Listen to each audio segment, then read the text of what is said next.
Now, President Trump continues the purge of those who try to challenge him. In what is being called a Monday night massacre, Trump has fired the acting Attorney General, Sally Yates. Now, this comes, of course, after Yates and the Department of Justice said that they were not going to enforce Donald Trump's ban on Muslims traveling to the United States from 7 different Middle Eastern countries. Now, these countries, if you do not know, are Yemen, Somalia, Iran, Iraq, Syria, Libya, and Sudan. Now, these are countries whose citizens have not actually participated in terror attacks against the United States. Now, Yates told the Justice Department lawyers not to make legal arguments defending Trump's executive orders on immigration and refugees. Now, of course, those orders have sparked massive protests around like 40 different airports or cities, massive protests. And they're not exactly popular, as you could see. But now she told the DOJ officials, she said, at present, I am not convinced that the defense of the executive order is consistent with these responsibilities, nor am I convinced that the executive order is lawful. And that's why she said, don't defend it. Don't defend it. In fact, there are different organizations within the government that have said this order is not legal. This is not a good order. We're not going to follow that order. In fact, these courts have ruled and said, we're going to put a stay on this. Now, what is Donald Trump doing? Not caring. He doesn't care about the law. The law and order president is saying, no, let's continue with the order. Let's continue holding people in these airports and deporting people.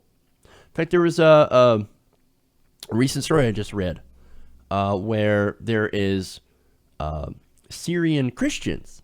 Now, I thought the Syrian Christians were okay to come in. Well, it turns out their family is also banned from coming in. They're Syrian Coptic Christians, and they were also deported. So this whole thing is, first, they don't know what they're doing. They're incompetent, and also they don't care about the law. They don't care about following these orders from these courts. Well, anyway. And of course, they want to go after Sally Yates for not following the administration's instructions. And that's what I'm going to get to. Now, she, as I said, she wrote to the Department of Justice saying, I don't even think that this is lawful. And look, that's a pretty strong statement to make. I'm not going to follow this order because I don't think it's a real order. Okay. Well, that made Donald Trump absolutely furious. Now, there's a statement from the White House that's really interesting that shows just how pissed they are. And listen to the words. The acting Attorney General, Sally Yates, has betrayed the Department of Justice by refusing to enforce a legal order designed to protect the citizens of the United States. This order was approved as to form and legality by the Department of Justice Office of Legal Counsel. Ms. Yates is an Obama administration appointee who is weak on borders and very weak on illegal immigration.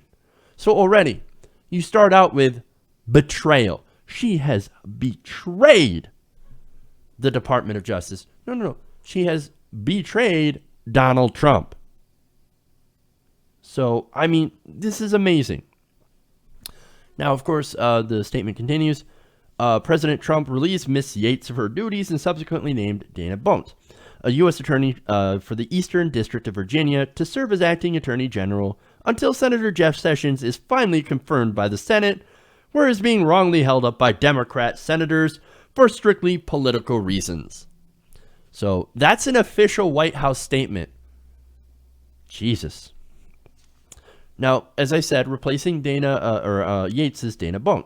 Now, again, Bones, as soon as she got put into power, she immediately rescinded the order and began instructing DOJ lawyers to defend, quote, the lawful orders of our president. So we can see exactly where Dana Bones stands.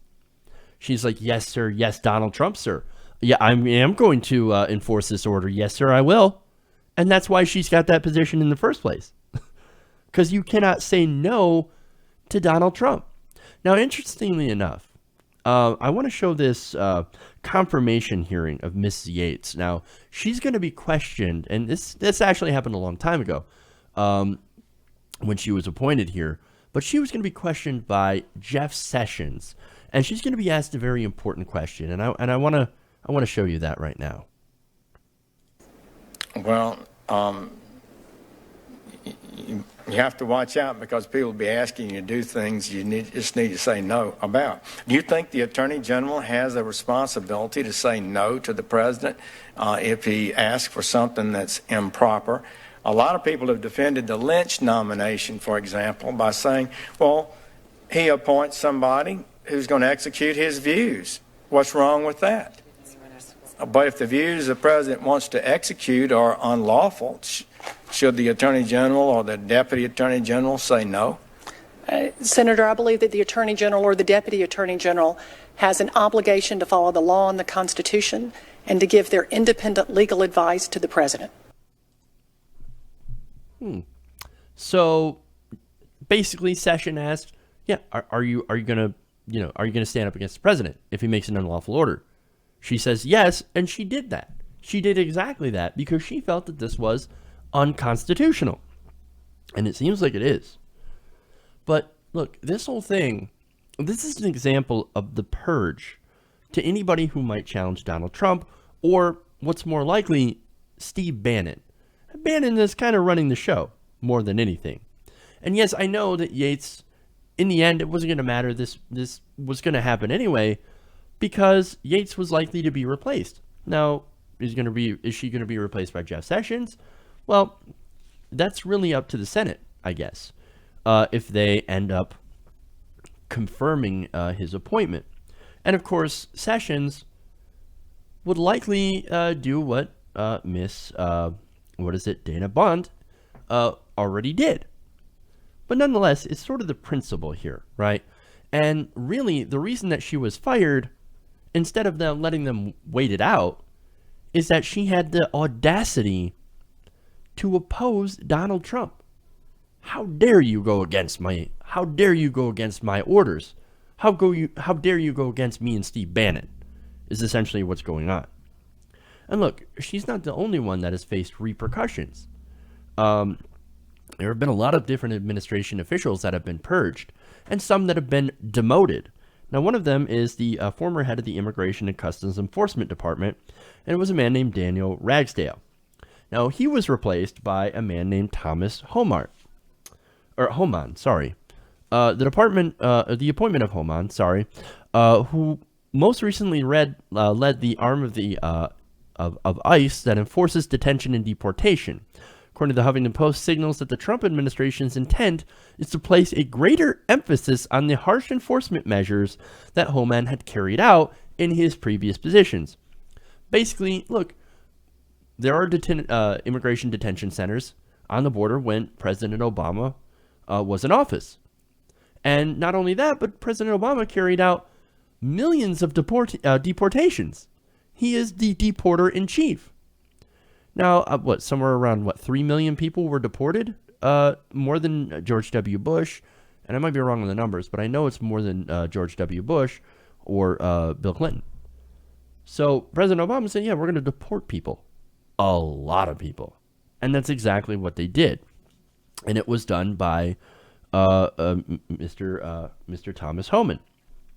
Now that he is appointed to head ICE, it basically says that Donald Trump is going to attempt to use him, and this is speculation, but attempt to use him to carry out the orders to deport 11 million undocumented immigrants. Now, that would pretty much throw the economy into chaos at this point, because of so much of our produce, for example, a lot of our economy, unfortunately, is dictated by or done by undocumented immigrants, the stuff that Americans don't want to do. Now, I remember when in Arizona with like HB2, they actually tried to get rid of these undocumented immigrants. You know what happened? Americans didn't rush in to take the jobs that were left behind. You know what happened is that vegetables withered on the vine, and they begged to have the undocumented workers come back. That's what happened. And now they're going to use, of course, Thomas Homan to go and try to, and again, speculation, to try to fulfill this campaign promise of trying to round up and deport 11 million undocumented immigrants. It's insanity. He wasn't bullshitting when he said he was going to do some of these things, right? He's going to try to build a wall. He's going to try and deport all those people. The only thing he isn't doing is actually giving the country back to the people, as evidenced by all these executive orders. I'm starting to think this guy thinks he's a king. That all he does is sit around and say, oh, executive order, executive order. Why not wait for Congress? It's not like your Congress isn't completely Republican. You can make an argument like, oh, well, Obama signed a lot of executive orders. Yeah, but at that time, he faced unprecedented GOP obstruction.